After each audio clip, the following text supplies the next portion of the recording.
studying this module, you shall be able to know the concepts of positive and negative affect, learn more about positive emotions, identify the correlates of positive and negative affect, and understand the directions for future research in this area.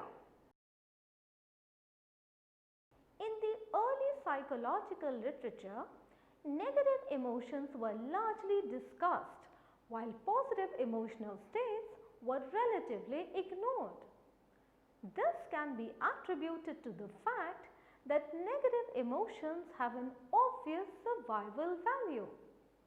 The first major breakthrough in this regard happened in 1975 with the publication of Paul Mehill's discussion of hedonic capacity. Subsequently, researchers have discussed about two largely independent factors, negative affect and positive affect, which encompass the basic dimensions of emotional experience. The negative affect dimension represents the extent to which an individual experiences negative emotional states, while positive affect reflects the extent to which one experiences positive states such as joy, confidence, etc. Positive and negative affectivity. According to Averill, there are around 550 to 600 words for different emotional experiences in the English language. A wide range of emotional experiences can be described with the help of the circumplex space defined by two broad dimensions. Larson and Diener, Averill, etc. have labeled these dimensions activation or arousal, ranging from highly activated or aroused to a low level of activation or arousal, and pleasantness or evaluation, ranging from pleasant or positive to unpleasant or negative. A number of important findings have been made with respect to positive and negative affectivity. Positive affectivity has been found to be correlated with extroversion, and negative affectivity is correlated with neuroticism. Positive affectivity is also found to be temporally consistent after the age of 30. Negative affectivity reaches its peak in late adolescence and then declines with age until middle adulthood. Both positive and negative affectivity are heritable, characteristics to a certain degree with heritability coefficients of about 0.5. However, environmental influences can influence positive affectivity too. For example, Harry and Waring found that 31% of participants in their study over a 6-year period showed improvements in their positive affectivity scores by more than 1 standard deviation. Positive and negative affectivity represent the experiential components of neurobiological systems that evolved to address different evolutionary tasks according to Watson et al.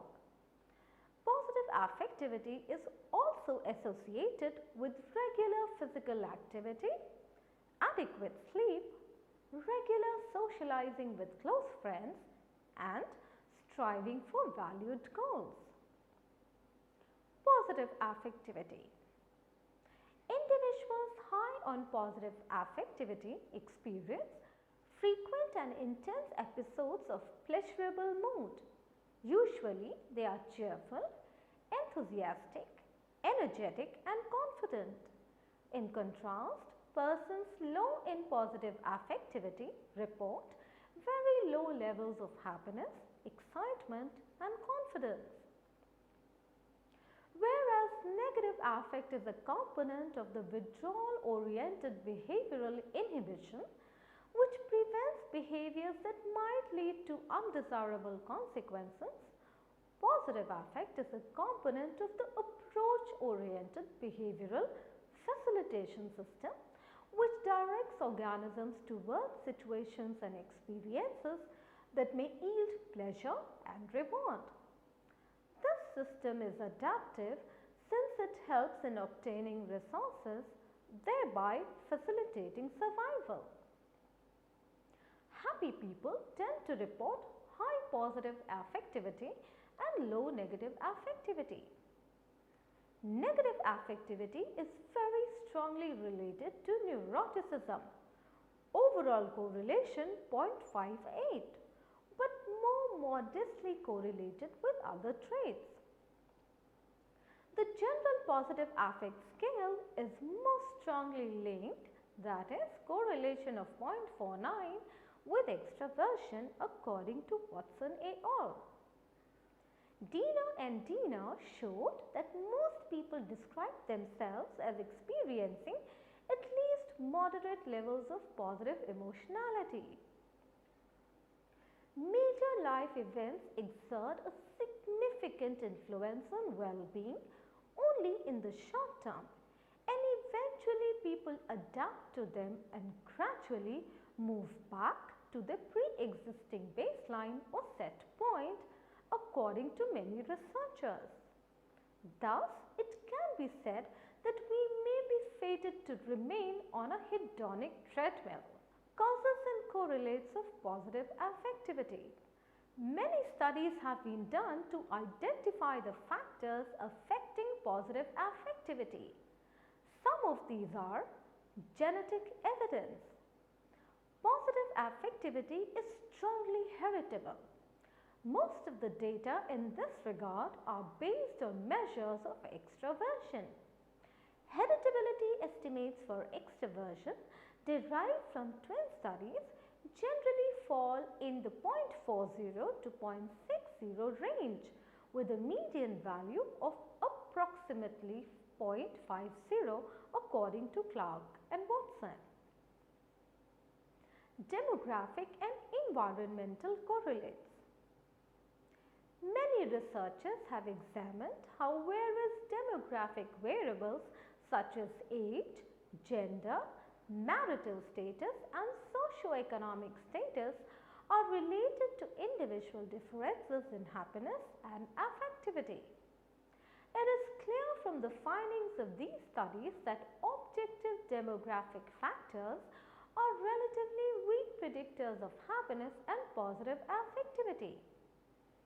Positive affectivity is not systematically related to age, and variables such as annual income, level of educational attainment and socio-economic status are weakly related to happiness and well-being. Men and women report almost identical levels of happiness and positive affectivity. Watson and Clark compared men and women on the general positive affect scale of the PANAS X in 10 large data sets. A significant gender difference emerged in only 2 of these samples. Finally, Watson examined daily mood data collected from male and female college students.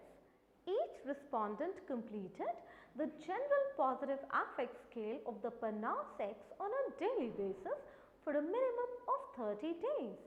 The mean daily positive affect scores of men and women were 28.38 and 28.39 respectively.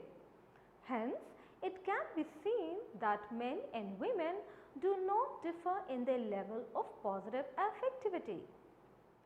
2 variables have consistently emerged as significant predictors of positive affectivity. Many studies have shown that positive affectivity is moderately correlated with various indicators of social behavior such as number of close friends, frequency of contact with friends and relatives, involvement in social organizations and overall levels of social activity. It is also seen that married people are significantly more likely to describe themselves as very happy than are those who have never married. People who describe themselves as spiritual or religious report higher levels of happiness than those who do not. Clark and Watson found that religion and spirituality are positively related to positive affectivity but are unrelated to negative affectivity. Psychopathology.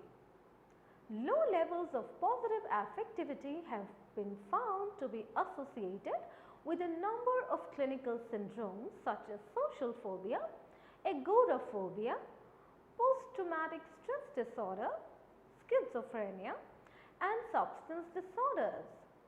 Low positive affectivity plays a particularly crucial role in mood disorders. Negative affectivity is strongly linked to the melancholic subtype of major depression. Melancholic depression and bipolar disorder represent marked differences in positive affectivity and the behavioral facilitation system. Manic episodes are associated with an extremely elevated positive mood, whereas melancholic depression is characterized by a profound anhedonia and an almost complete inability to experience pleasure. Job and marital satisfaction. Individuals who are high in positive affectivity feel good about themselves and the world around them. Due to this, they report greater satisfaction with important aspects of their lives. Agho, Price and Mueller reported a 0.44 correlation between positive affectivity and job satisfaction in a sample of 550 hospital employees. Watson and Slack asked employees to complete a measure of positive affectivity and to rate their job satisfaction more than 2 years later. It was found that positive affectivity remained a significant moderate predictor of various aspects of job satisfaction. Positive affectivity also is significantly correlated with marital and relationship satisfaction. Enhancing positive affectivity.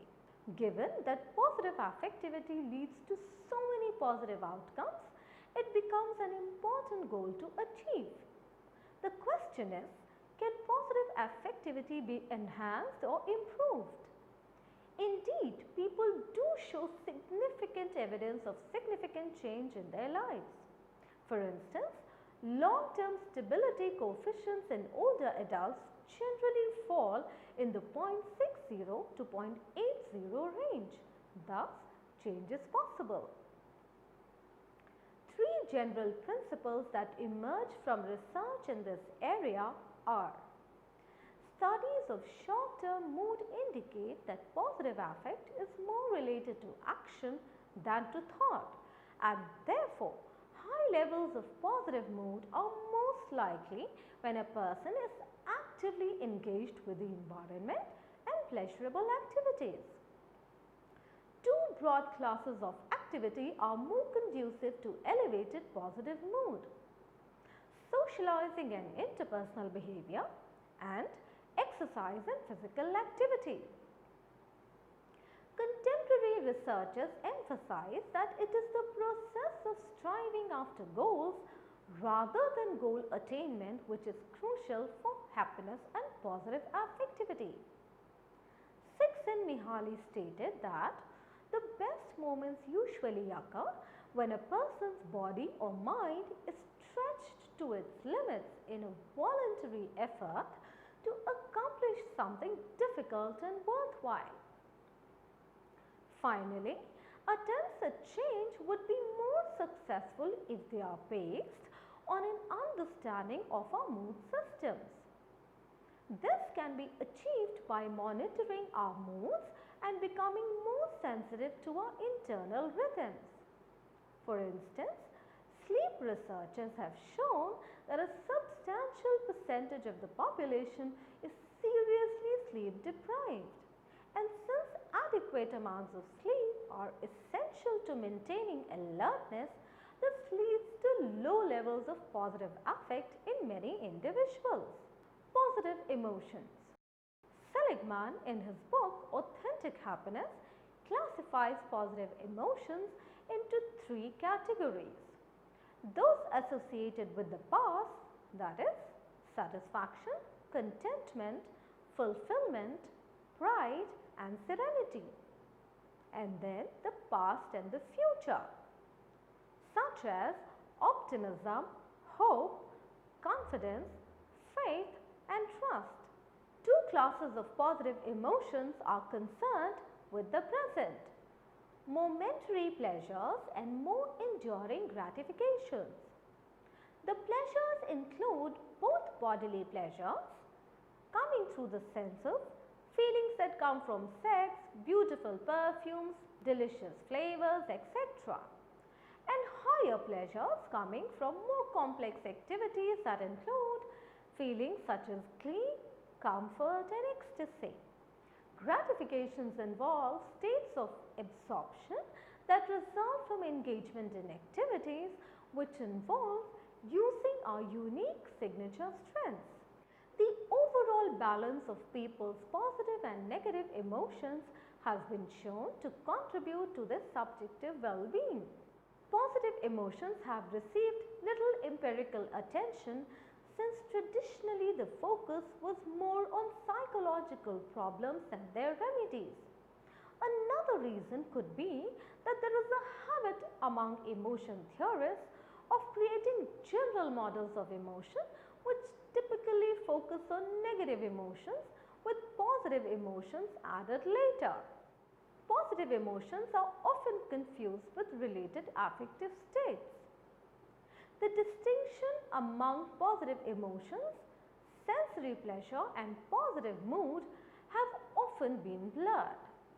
There is an emerging consensus that emotions, both positive and negative, are best conceptualized as multi-component response tendencies that unfold over relatively short time spans. Emotions begin with an individual's assessment of the personal meaning of some antecedent event. This appraisal process triggers a variety of response tendencies manifested across component systems, such as subjective experience, facial expressions, and physiological changes. Sometimes various forms of sensory pleasure, like satisfaction of hunger or thirst, are mistaken as positive emotions. Yet, emotions differ from physical sensations since emotions require cognitive appraisal or meaning assessment. In contrast, pleasure can be caused simply by changing the immediate physical environment. Moreover, whereas pleasure depends heavily on bodily stimulation, positive emotions more often occur in the absence of external physical sensation. Pleasurable sensations, therefore, can be considered automatic responses to fulfilling bodily needs. Positive emotions are also confused with positive moods.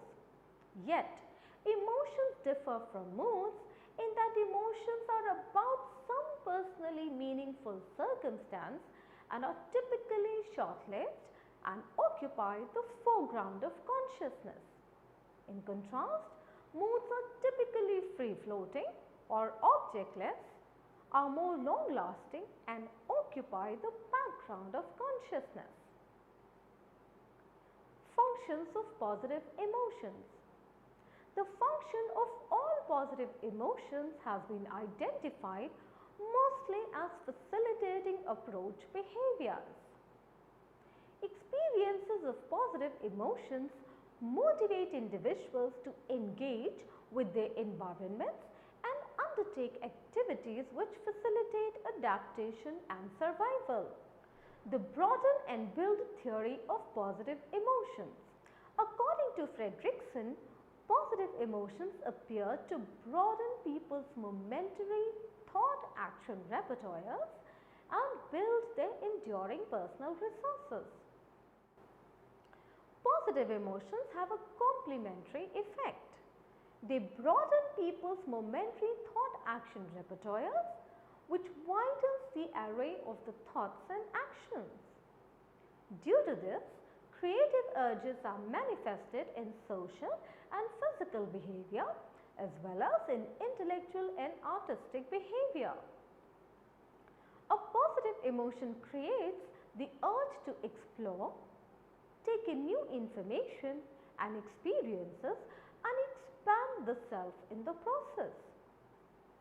Contentment creates the urge to sit back and savor current life circumstances and integrate these circumstances into new views of self and of the world.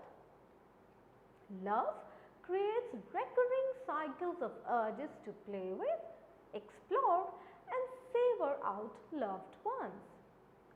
All this has indirect and long-term adaptive benefits since broadening helps in building enduring personal resources. Play also builds enduring social resources like social bonds and attachments. Childhood play builds enduring intellectual resources by increasing levels of creativity and aiding in brain development. Exploration motivated by the positive emotion of interest creates knowledge and intellectual complexity, while the savoring prompted by contentment produces self-insight and changes worldviews. Through experiences of positive emotions, people transform themselves, becoming more creative, knowledgeable, resilient, and socially integrated individuals. The broadening hypothesis. The first central premise of the broaden and build theory is that experiences of positive emotions broaden a person's momentary thought-action repertoire. This is the broadening hypothesis. Negative emotional traits like anxiety and depression lead to a narrowed attention focus, whereas positive emotional traits like subjective well-being and optimism lead to a broadened attentional focus. Experiments have shown that positive emotions produce patterns of thought that are notably unusual, flexible, creative and receptive. Positive emotions appear to enlarge the cognitive context, which is linked to increases in brain dopamine levels. The building hypothesis. The second central premise of the broaden and build theory is that experiences of positive emotions help in building people's enduring personal resources through their broadening effects. Hence, positive emotions can be linked to increases in physical, intellectual and social resources. By broadening people's thought and action modes, positive emotions improve coping and build resilience, which in turn lead to experiences of positive emotions. Block and Kremen found that people who are high on resilience show faster cardiovascular recovery following negative emotional arousal than do those who are low. This faster recovery is mediated by the positive emotions experienced by highly resilient people. These positive emotions in turn allow them to bounce back quickly from negative emotional arousal. Intervention programs to increase the prevalence of positive emotions. There are many ways to increase the prevalence of positive emotions. Practicing relaxation. This includes meditation, yoga, imagery exercises, progressive muscle relaxation, etc. Various relaxation practices work because they jumpstart the positive emotion of contentment. Contentment is a mindful emotion that elicits cognitive changes and creates an urge to savor the present moment and integrate those momentary experiences into an enriched appreciation of one's place in the world. Relaxation practices induce contentment, thereby creating conditions for experiencing positive emotions. Next is increasing pleasant activities. Another strategy is to encourage people to increase their rates of engagement in pleasant activities such as socializing, being creative, and being physically active. Such interventions are successful in decreasing depression. Positive emotions result from finding positive meaning. People find positive meaning within ordinary daily events and activities by reframing on assigning those events and activities with positive value. Finding positive meaning also produces significant therapeutic effects such as recovery from depressed mood and improvements in health and psychological well-being. Finding positive meaning produces these benefits because doing so generates positive emotions that broaden habitual modes of thinking and build enduring personal resources. Directions for future research. The following areas can be pursued for future research in this field. What changes in basic cognitive processes underlie change in the scope of thoughts and actions called forth? Is the scope of attention enlarged during experiences of positive emotions? Do emotion-related changes in the scope of attention and cognition generate emotion-related differences in openness to information? Assessing the link between the psychological and physiological effects of positive emotions, testing the build component of the broaden and build theory. Can experiences of positive emotions over time build enduring social resources such as empathy, altruism, intimacy motive, and relationship satisfaction? Let us now summarize what we have learnt in this module. In the early psychological literature, negative emotions were largely discussed while positive emotional states were largely ignored. Later researchers discussed about two largely independent factors, negative affect and positive affect. The negative affect dimension represents the extent to which an individual experiences negative emotional states, while positive affect reflects the extent to which one experiences positive states such as joy, confidence, etc. Positive affectivity has been found to be correlated with extroversion and negative affectivity is correlated with neuroticism. Individuals high on positive affectivity experience frequent and intense episodes of pleasurable moods, are cheerful, enthusiastic, energetic, and confident. Positive affect is a component of the approach-oriented behavioral facilitation system which directs organisms towards situations and experiences that may yield pleasure and reward. Positive affectivity is strongly heritable.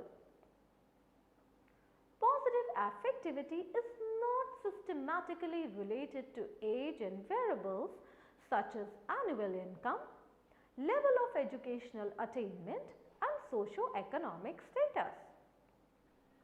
Men and women report almost identical levels of happiness and positive affectivity. Many studies have shown that positive affectivity is moderately correlated with various indicators of social behavior. People who describe themselves as spiritual or religious report higher levels of happiness than those who do not. Low levels of positive affectivity have been found to be associated with a number of clinical syndromes. Positive affectivity is also significantly correlated with job satisfaction and marital satisfaction. Positive affectivity can be enhanced by being engaged in pleasurable activities, striving for goals and better understanding of our mood systems. Seligman classified positive emotions into three categories: those associated with the past, the present and the future. The distinction among positive emotions, sensory pleasure and positive mood have often been blurred. According to Fredrickson, positive emotions appear to broaden people's momentary thought-action repertoires and build their enduring personal resources. There are many ways to increase the prevalence of positive emotions, like practicing relaxation and increasing pleasant activities.